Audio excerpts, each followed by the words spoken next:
있는 분들과 인사합시다. 꿈꾸는 자가 됩시다. 네, 꿈꾸는 자가 됩시다. 할렐루야. 들녘에 벼가 노랗게 익어갈 쯤에 참새 가족이 추수하러 그 들녘을 향해 날아왔어요. 어느덧 가까이 다가오니까 아들 참새가 말하는 겁니다. 아빠, 너네 사람이 있어요 라고 말을 하는 거예요. 그랬더니 아빠가 사람이 아니야. 사람 모양인데요. 그랬더니 아니라는 거죠. 어떻게 아세요? 라고 물었어요. 아빠 참새가 손에 휴대폰이 없잖아. 참새도 다 알아요. 오늘 예배 우리 드릴 때 휴대폰은 이렇게 잘 정리해 주세요. 오늘날 예배 드릴 때 간혹 휴대폰 벨 소리가 들리잖아요.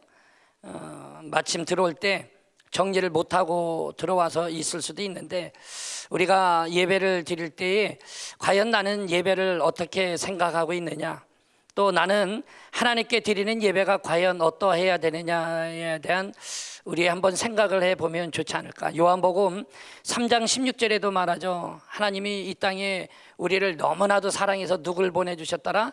독생자 예수를 이 땅에 보내주셨더라. 예수님이 이 땅에 오셔서 우리를 위해 십자가에 달려 죽으신 사건, 그것이 곧 우리에게 예배를 활짝 열어주신 것이고, 그 예배를 주님이 받아주시는 것이고, 주님은 그 예배에 응답하고 계시다라는 거죠. 오늘도 이 예배를 드리고 있는 저와 여러분에게 그와 같은 하나님의 놀라신 은혜가 늘 풍성하기를 소망합니다. 예배보다 큰 하나님의 사랑은 없습니다.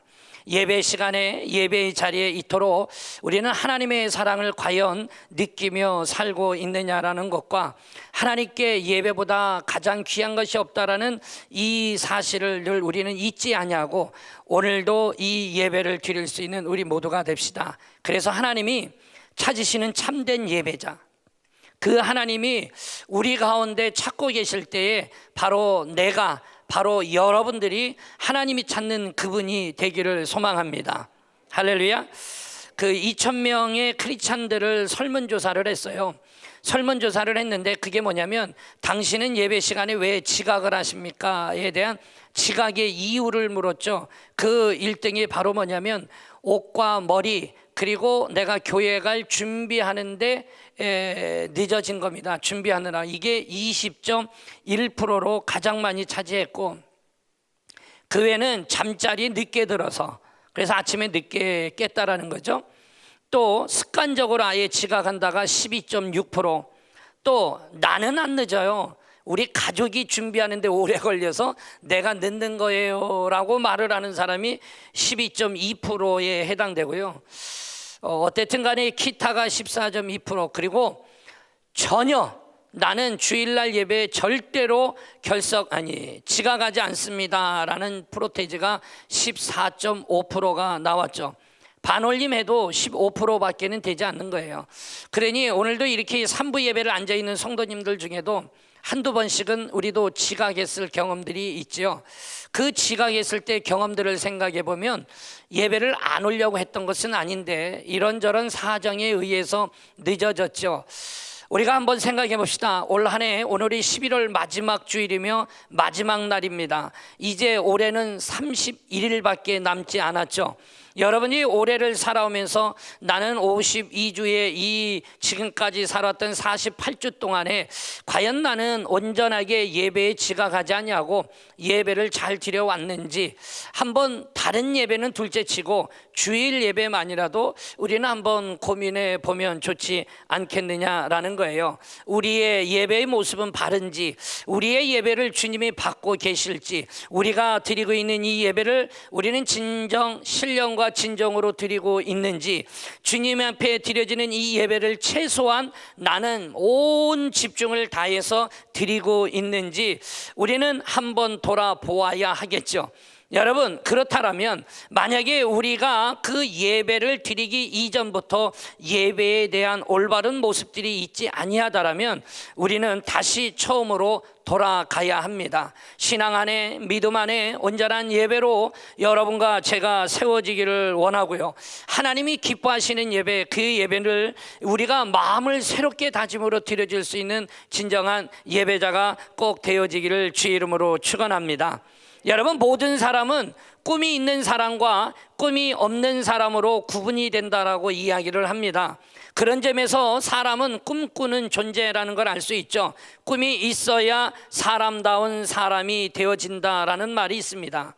우리 믿음의 성도들도 성령님을 만나고 그분과 함께 한다라면 우리 안에 반드시 일어나는 일이 한 가지가 있는데, 주님이, 하나님이 주시는, 성령님이 주시는 특별한 꿈이 있지요. 요엘서 2장 28절에도 분명히 말씀하셨어요. 그 후에 내가 내 영을 만민에게 부어주리니 너희 자녀들이 장래 일을 말할 것이며 너희 늙은이는 꿈을 꾸며 너희 젊은이는 이상을 볼 것이며. 아멘. 이처럼 성령님의 사람은 꿈꾸는 사람이라고 성경은 정확하고도 분명하게 명시해 놓았어요. 여러분, 세상에서도 꿈을 꾸며 살아가는 사람들의 모습을 여러분 프로테이지로 나와져 있는 것이 있는데, 하버드 대학교에서 심리학 연구소에서 연구하고 발표한 연구 결과가 있습니다. 그 연구 결과는 뭐냐면 65세 이상의 정년 퇴직자 분들을 대상으로 그들을 살펴본 거죠. 그랬더니 결론이 나왔어요. 3대, 10대, 60대, 27이라는 숫자가 나온 거예요. 그러면서 그들이 말합니다. 경제 피라밋이라고 발표를 한 겁니다. 이 말의 의미는 여기 3이라는 숫자는 3%를 말하는데, 이 3%가 최고의 부를 누리는 사람이다라는 것이고, 그리고 10%는 퇴직 전이나 퇴직 후에 별 차이 없이 경제력을 가지고 있는 사람이다. 60%는 간신히 생활을 유지할 정도의 사람이며, 나머지 27%는 사회복지기관의 도움을 받아야만이 살아갈 수 있는 사람이다 라는 통계가 나온 거지요. 그래서 3대, 10대, 60대, 27이 나온 거예요. 그렇다면 왜 이런 결과가 나왔는지 그들을 추적 조사했더니 3%는 젊었을 때부터 꿈이 있었고 그 꿈을 늘 메모하고 그 꿈을 향하여 열심히 달려왔고 그 꿈을 향하여서 습관적으로 늘 살아왔다라는 게 3%고, 10%는 꿈은 있는데 그 꿈을 위하여 열정적으로 살지 못한 사람이었고, 60%는 뭐냐? 아침 꿈이 다르고 저녁 꿈이 달라. 올해 꿈이 다르고 내년 꿈이 달라서 꿈이 수시로 너무 자주 바뀐 사람이 그 60%라는 거죠. 그럼 나머지 27%는 뭐냐? 꿈이 없는 겁니다. 사랑하는 여러분, 세상에도 이렇게 꿈을 꾸면 꿈을 가진 자가 성공하고 승리하지 않습니까? 우리가 믿음의 삶을 살아가는 자라면 우리는 이 세상의 꿈을 갖는 게 아니라 하나님이 주시는 꿈을 가져야겠죠. 믿음의 삶을 살아가는 사람이 개인적인 그 부를 위한 꿈이 아니라 하나님이 우리에게 주시는 꿈은 과연 무엇이고, 하나님이 그 꿈을 이뤄나가기를 우리를 통하여 분명히 보고 계실 텐데, 저와 여러분이 하나님이 주시는 그 꿈을 이뤄나갈 수 있는, 세상의 꿈을 가져도 성공자의 반열에 일어설 수 있다라면 하나님을 믿고 살아가고 있는 우리에게 성령님이 주시는 그 꿈을 통하여 세상을 정복하고 다스리며 충만할 수 있는 우리 성도님들이 되어지기를 주의 이름으로 축원합니다.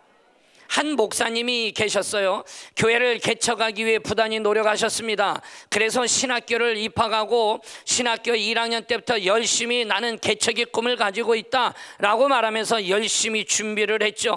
그러면서 개척에 필요한 자금도 열심히 저금을 하고 있었고, 개척할 때 필요한 같이 동역할 멤버들을 찾아다니기도 하고, 또 나를 도와줄 후원자는 없을까 찾아보기도 했죠. 어느덧 신학교를 졸업하고 그가 개척을 해야 되지만 여전히 많은 부분이 부족하고, 시간이 흐르면서도 그는 여러 현실적인 장벽에 붙잡히게 되는 거예요.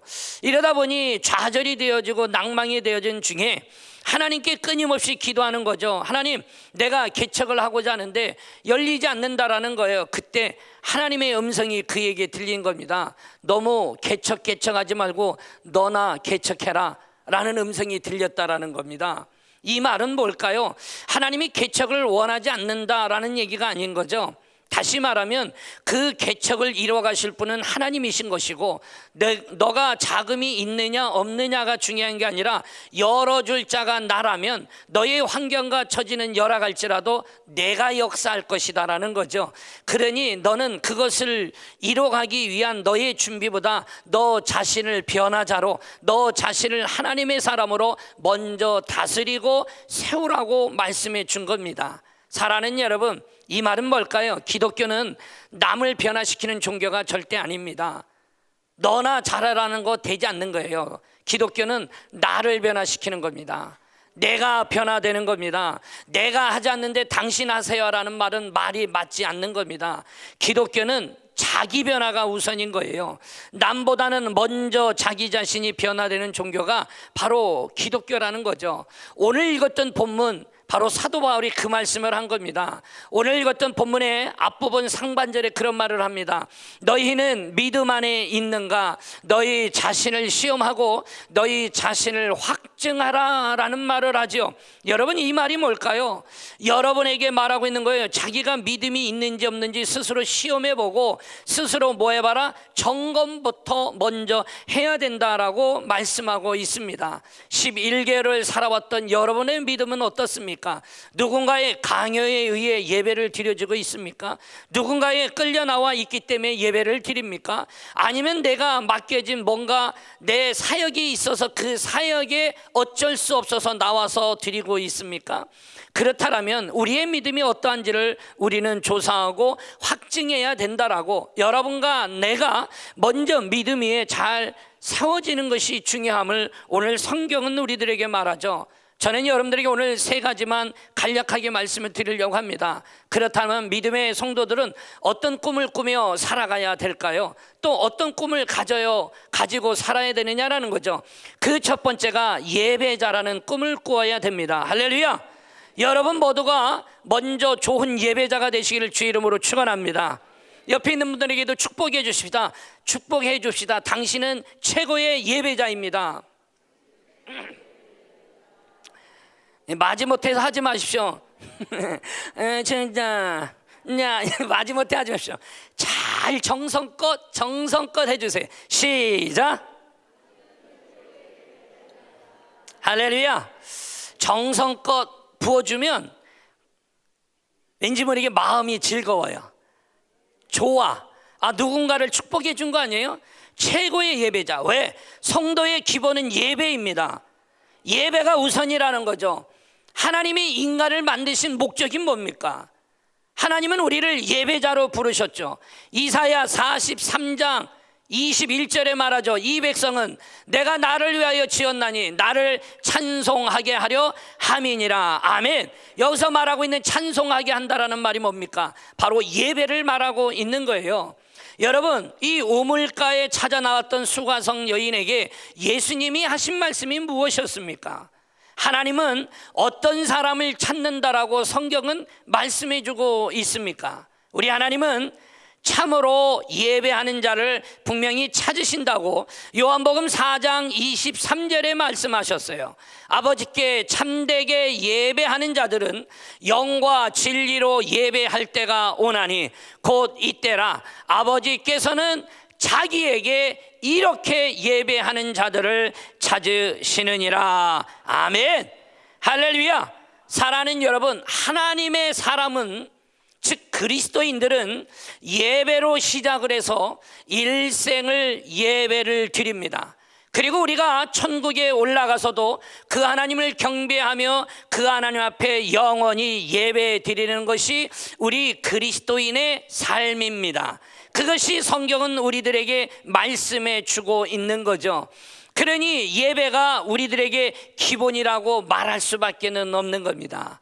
사랑하는 여러분, 이 예배를 우리는 어떻게 드리고 있느냐라는 거죠.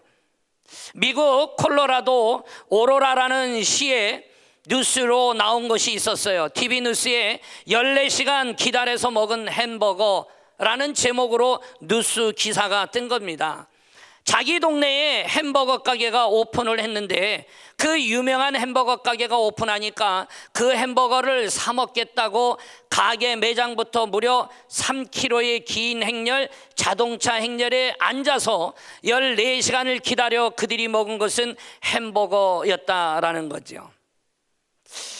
과연 우리는 14시간 기다려 햄버거를 먹으려고 하는지는 잘 모르겠지만, 저는 이 광고, 이 뉴스를 보면서 느낀 것은 누가복음 19장에 보면 삭개오가 떠오르지 않습니까?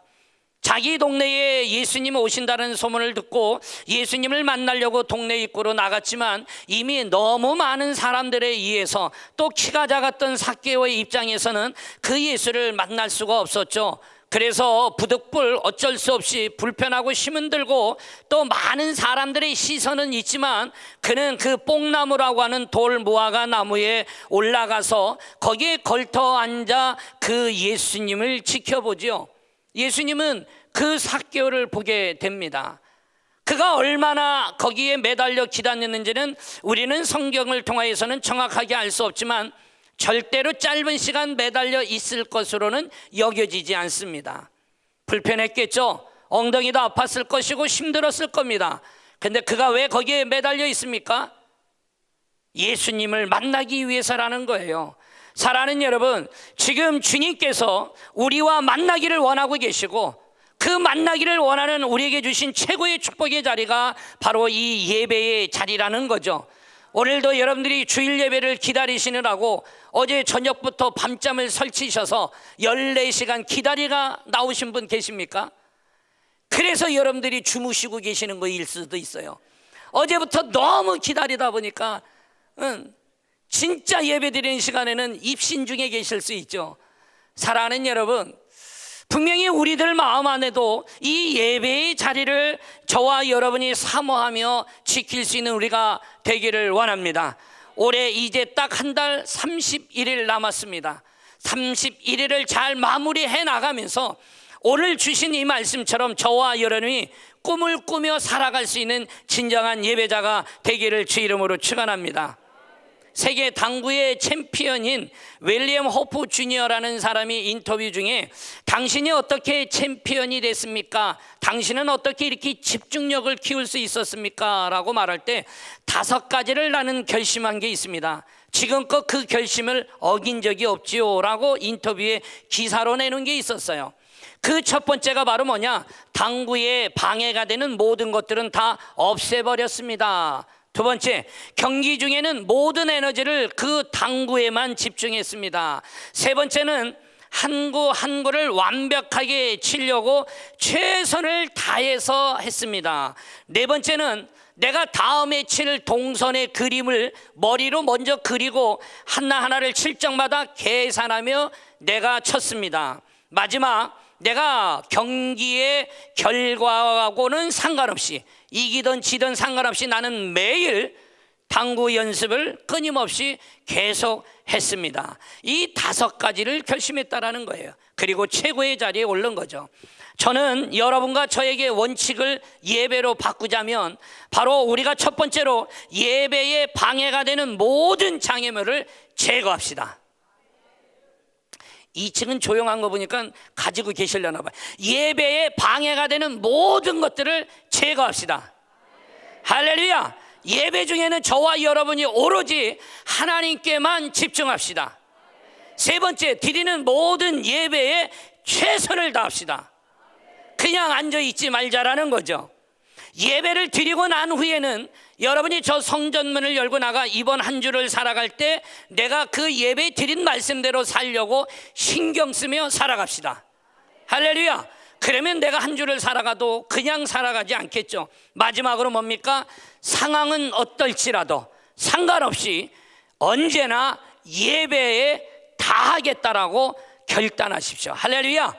여러분, 예배는 사람을 보고 나오는 것이 아닙니다. 예배는 앞에 서 있는 목사를 보고 나오는 게 아닙니다. 예배는 살아계신 하나님을 보고 나오는 거예요. 생명 되시고 우리의 구원자 되시는 그 하나님을 보고 나오는 겁니다. 그러니 예배는 여러분이 이 예배를 드리고 있지만 이 예배에 주님께 얼마나 집중하느냐는 너무나도 중요한 겁니다. 내게 주어진 시간이 있어서 그거를 하는 게 중요한 게 아니라 여러분들이 오늘도 주시는 말씀을 통하여서 하나님의 임재를 경험하고 그 하나님을 만나고 가는 것이 중요하다라는 사실이에요. 예배의 성공이 인생의 성공이라는 말을 하고 있지 않습니까? 예배의 성공자가 인생의 성공자가 되어지는 겁니다. 여러분, 예배를 드릴 때 꼭 필수가 있습니다. 예배 드릴 때 찬양이 있죠. 기도가 있습니다. 그리고 주님 앞에 드리는 예물도 있죠. 그리고 여기에 꼭 필요한 여러분의 마음과 중심이 필요하다라는 거예요. 할렐루야. 사랑하는 여러분, 우리 모두가 이 예배에 올인할 수 있는 우리 모두가 되어지기를 주의 이름으로 축원합니다. 몽골에서 사역하시는 선교사님의 간증입니다. 몽골 교회 주일 예배의 때였습니다. 말씀을 다 증거하고 예물을 드려야 될 시간이었죠. 그때 한 성도가 손을 높이 들고 목사님, 질문이 있습니다 라는 거예요. 예, 말씀해 보세요. 목사님, 아무거나 11조를 드리면 되나요? 라고 물었어요. 목사님이 이야기합니다. 그럼요, 하나님께 받은 어떤 것이든 하나님께 11조로 드리시면 하나님은 기뻐 받으실 겁니다 라는 말을 했어요. 이 성도는 교회에 온 지 그렇게 오래된 성도는 아니었어요. 그런데 이 성도가 그 말씀에 답을 듣고 나서 그가 너무나도 기쁨으로 집으로 돌아갔죠. 다음 주일날 여전히 예배를 드리러 나왔고, 예배를 드린 다음에 설교가 끝나 헌금 시간이 되어졌습니다. 그때 헌금 주머니가 이렇게 회중석을 이렇게 다니는데 그 질문했던 분이 옆에 큰 자루 하나를 가지고 온 거였어요. 그 자루를 헌금 주머니 작은 것에 넣을 수는 없죠. 그래서 그 자루채 헌금을 함께 올려놓았습니다. 다 축복 기도하고 온 예배를 마치고 목사님이 그 성도님을 불렀죠. 이게 뭡니까? 목사님 한번 열어보세요 라고 해서 열었어요. 열었더니 그 안에 소똥이 들어져 있었던 거예요. 여러분, 몽골 나라는 목축하는 나라입니다. 소똥은요, 그 나라에 큰 나무와 장작들이 별로 없어요. 그러니 그 겨울을 날 때 반드시 필요한 겨울 난방용으로 써야 될 게 소똥입니다. 여름철에 소똥을 열심히 주워다가 바깥에 말려서 겨울철을 그들이 보내는데 보통 8월 말부터 그 다음에 6월 초순까지 난방을 떼어야 되는데 그 긴 시간 동안에 그들이 떼는 동안에 훈훈하게 지켜줘야 될 것이 소똥인 거예요. 근데 이 성도가 가진 돈이 없었어요. 근데 열심히 자기가 겨울을 날려고 주워 모았던 소똥은 있었던 거예요. 그래서 아무거나 드려도 됩니까? 라고 물었던 거고, 내가 가져온 거 어떤 거든 하나님께 11조를 정성을 다해 드리면 됩니다 라는 마음의 기쁨으로 갔던 이유는 집에 가서 한 주 동안에 소똥을 10분의 1을 나눠서 그 한 자루를 싸들고 와서 하나님께 드렸던 거죠. 그 마음이 얼마나 귀합니까? 그 중심이 얼마나 귀합니까? 작지만 그래도 드리고 싶었던 그의 마음인 거죠. 목사님은 그 성도님과 함께 소똥을 열어놓은 상태로 축복 기도한 겁니다. 이 가정에 하나님 만배로 축복을 허락하시고 하나님께서 이 중심을 받아달라고, 그리고 하나님이 기뻐 받으시는 예물을 드리게 하심에 감사하다라고 기도드렸어요. 그런데 놀라운 일이 생겼습니다. 그 다음 날부터 그 집 앞에 모든 소들이 와서 똥을 거기다 놓고 가는 거예요. 할렐루야. 여러분, 몽골에는 불문율이 있어요. 소똥이 자기 집 대문 앞에, 자기 집 앞에 쌓는 건 내 거예요. 왜? 소똥이 난방으로 귀하게 쓰기 때문에. 들에 난 거는 나가서 주워온 사람의 것이 되지만 자기 집 앞에 싼 거는, 보통 집 앞에 싸는 거는 누가 싸겠어요? 자기 집 소들이 싸게 합니다. 그래야 내가 취할 수 있으니까. 그러니까 집 앞에 싸는 거 다 그 사람 거의 몫인 거예요. 건들지 않아요. 모든 소가 거기 와서 다 싸는 겁니다. 그래서 그거를 잘 말려서 내다 팔았더니 돈이 엄청 많아진 거죠. 그래서 하나님께 11조를 드릴 수 있었던 이 간증의 이야기, 여러분, 예배를 드리고자 하는 그의 마음과 중심을 주님은 알고 계시는 거예요. 성도에게 예배를 통해 누릴 수 있는 그 하나님의 감격을 누리시기를 바랍니다. 예배에 은혜가 있어야 됩니다. 여러분, 그것은 세상에서 주는 은혜가 아닌 겁니다. 세상에서는 은혜가 없어요. 여러분, 하나님만이 주시는 은혜를 이 예배를 통해 누리시고 받으실 수 있는 우리 모두가 되기를 주 이름으로 축원합니다. 두 번째로 우리가 꿈을 꿔야 됩니다. 무슨 꿈을 꿀까요? 기도자의 꿈을 꿔야 됩니다. 할렐루야. 기도자가 인생의 승리자가 되는 겁니다. 여러분, 기독교를 다른 말로 뭐라고 말합니까? 기도교라는 말을 해요. 왜? 개신교 사람들 보면 기도를 참 많이 하거든요.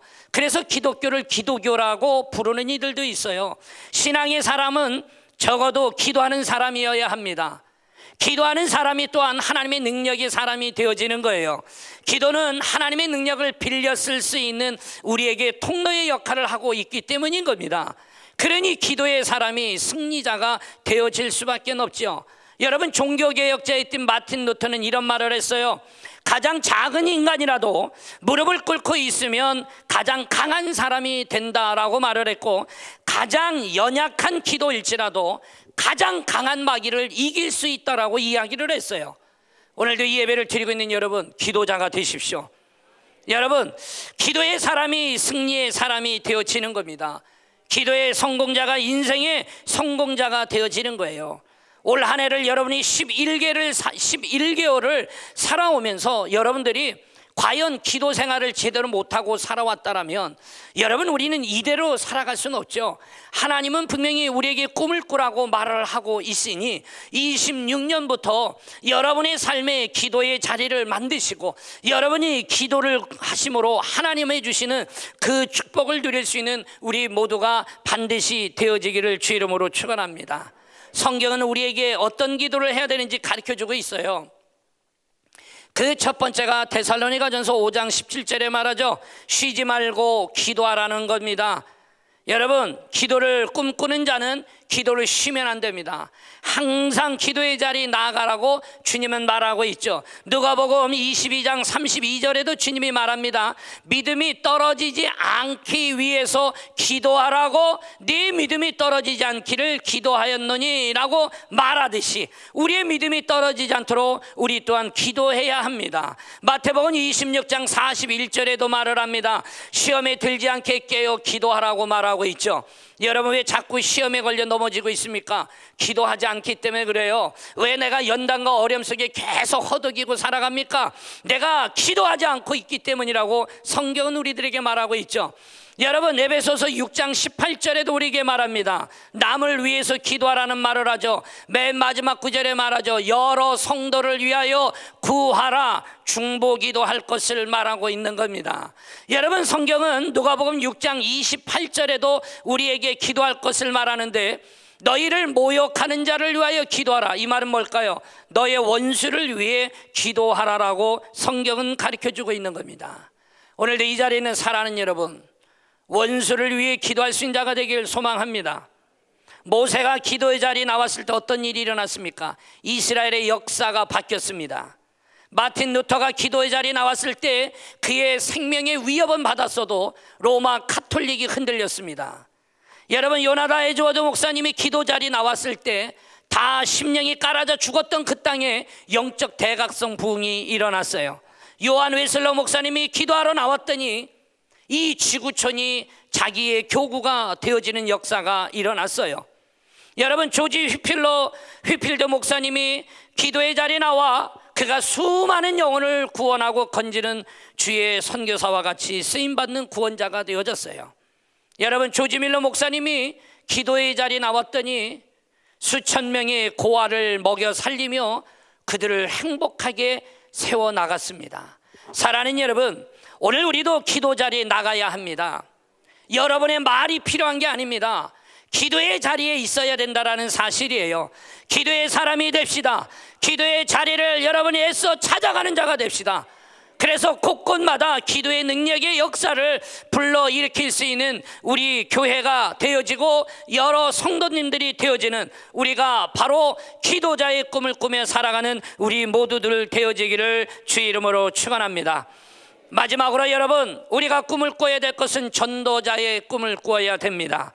여러분, 멍멍이 있죠? 강아지 멍멍이 개 훈련의 마지막 완성 단계가 뭐냐라고 했더니 강아지를 3일간 굶겨놓고 고기를 던져놓은 다음에 먹어라는 말을 주인이 하기 전까지 그 음식을 먹지 않고 있으면 그게 성공한 거라고 합니다. 그래서 3개월 훈련 마지막이 그것을 놓고 먹어 할 때까지 기다렸다 먹는 거, 그것이 끝나면 훈련이 완성된 거라고 이야기를 해요. 여러분, 세상에 보면 이와 같이 짐승의 훈련을 시켜도 마지막 완성의 단계가 있죠. 제자와 스승이 있을 때도 마찬가지입니다. 보편적으로 제자가 스승을 뛰어넘는 거, 제자를 싸워 이기거나 어떤 일들이 있을 때 그 스승은 이제 내가 너에게 더 가르칠 것이 없으니 이제 내려가도 된다라는 말을 하고 있는 것처럼, 우리의 인간사에도 스승을 뛰어넘을 때 비로소 우리는 완성되었다라는 말을 쓰지요. 근데 신앙생활의 완성은 뭘까요? 복음을 전하는 겁니다. 전도자라는 거예요. 할렐루야. 예레미야 선지자가 그래서 예레미야 20장 9절에 놀라운 얘기를 한 거예요. 내가 다시는 여호와를 선포하지 아니하며 그의 이름으로 말하지 아니하리라 하면 나의 마음이 불붙는 것 같아서 골수에 사무치니 답답하여 견딜 수 없나이다. 아멘. 말씀을 선포하지 않으면, 내가 복음을 전하지 않으면 골수에 사무치도록 내가 답답하다라고 그는 표현하고 있죠. 사랑하는 여러분, 우리에게 그런 영적인 답답함을 경험해 본 적이 있습니까? 내가 복음을 전하지 못해서 영적인 답답함을 과연 경험해 보셨습니까? 그리고 그 경험을 이미 과거 전에, 오래전에 하고 끝났습니까? 회복해야 합니다. 우리는 신앙의 완성인 복음을 전하는, 바로 이 복음을 전하는 이 일에 저와 여러분이 끝까지 하나님의 뜻을 이뤄나갈 수 있는 우리 모두가 되기를 주 이름으로 축원합니다. 믿음이 좋은 청년이 친구들과 함께 등산을 하러 산에 올라갔습니다. 중턱에 올라갔더니 절이 있었고 목이 말라 암자에 들어가서 물을 마셨습니다. 때마침 그 물을 마시던 청년의 생각 중에 스님에게 복음을 전해야겠다는 생각이 문득 들은 거죠. 그때 그 암자에 계신 스님이 보이니까 이야기한 겁니다. 스님에게 종교에 대해서 이야기하고 싶습니다 라는 말에 스님은 이 청년이 불자가 되려나 보다 싶어서 불러다가 차를 대접하며 열심히 이야기를 했습니다. 근데 그 청년이 한참 듣고 나서 이야기합니다. 스님, 아무래도 문제가 있는 듯 싶어 보입니다. 아니, 뭐가 문제입니까? 다른 게 아니고요, 스님은 너무나도 훌륭해 보이시는데 스님이 종교는 잘못 택하신 것 같습니다. 교회를 다녀보시면 어떠십니까? 라는 거죠. 그제서야 이 청년의 본심을 아는 거죠, 스님은. 하지만 스님은 화내지 않았습니다. 그리고 말하는 그 청년의 말을 마무리하고 그 청년을 내보내는 거죠. 그러면서 그 청년은 말합니다. 스님, 꼭 예수 믿으세요. 예수 믿으세요 얘기하는 겁니다. 그리고 제가 기도하겠습니다. 그래 스님은 말합니다. 성불하세요 라고 얘기했어요. 그리고 그 청년은 그 다음 주부터 2년 동안 매주마다 그 절에 그 스님에게 편지를 보냅니다. 2년간 매주마다 똑같은 편지를 보냈습니다. 처음에 한 달은 뜯어서 봤습니다. 편지가 왔으니 무슨 내용인가 싶어서 한 달을 보니까 내용이 똑같은 것 같은 거예요. 그래서 그 다음부터는 찢어서 버렸답니다. 그런데 2년이 지났는데 스님의 마음에 이상한 기류가 생기더라는 거예요. 청년을 만나봐야겠다 싶어서 2년 후에 그 청년에게 답장을 보낸 겁니다. 만납시다. 그래서 이 산에서 내려오셔서 빵집에서 만났죠. 만났는데 그 청년이 말합니다. 오늘 우리 교회 부흥회가 있으니 스님, 우리 가서 부흥회를 참석합시다. 안 됩니다. 승복을 입고 머리도 빡빡 밀은 내가 그건 아닌 것 같다라고 만류를 했죠. 아닙니다. 지금이 기회의 때입니다. 하도 보채니까 어쩔 수 없이 끌려갔습니다. 교회가 크지 않은 교회에 부흥회를 하는데 눈에 확 들어올 수밖에 없죠. 번쩍번쩍 빛나시고 승복을 입으신 스님이 앉아 계시는데 강사 목사님이 아무리 설교를 하려고 해도 이게 자꾸 눈이 글로 가다 보니까 말씀이 자꾸 옆길로 새게 되고 집중이 안 되는 거예요. 물었죠. 혹시 계시는 분이 스님이 맞으십니까? 예, 맞습니다. 어떻게 오셨는지 잘 모르겠지만 말씀을 전하는 이것이 불편하지는 않습니까? 예, 목사님 괜찮습니다. 편하게 전하십시오. 답변이 왔죠. 그리고 쳐다보질 않고 이쪽만 보고 열심히 설교했답니다. 설교 다 끝난 다음에 이제 오늘 주님을 믿기로 하시는 분은 자리에서 일어납시다 하는데 스님이 일어난 거예요. 할렐루야. 그분은 지금도 스님에게 복음을 전하는 유명한 목사님이 되셨어요. 여러분, 때를 얻든지 못 얻든지 우리가 복음을 전하기만 하면 추수하는 분은 하나님이십니다.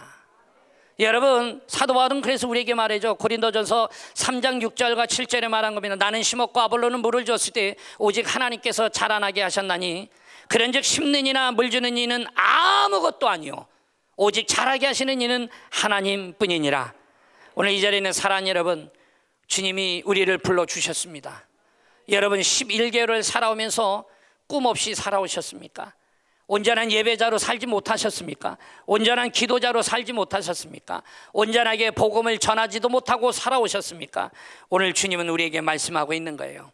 여러분이 드려지고 있는 이 예배를 통하여 우리가 꿈꾸기를 원하고 있고, 이제 올 한 해 남은 한 달을 주님의 은혜 안에 여러분들이 잘 마무리하면서 하나님이 주시는 이 꿈을 가지고 살아갈 수 있는 멋진 26년이 되어질 수 있는 여러분들 되어지기를 주의 이름으로 축원합니다.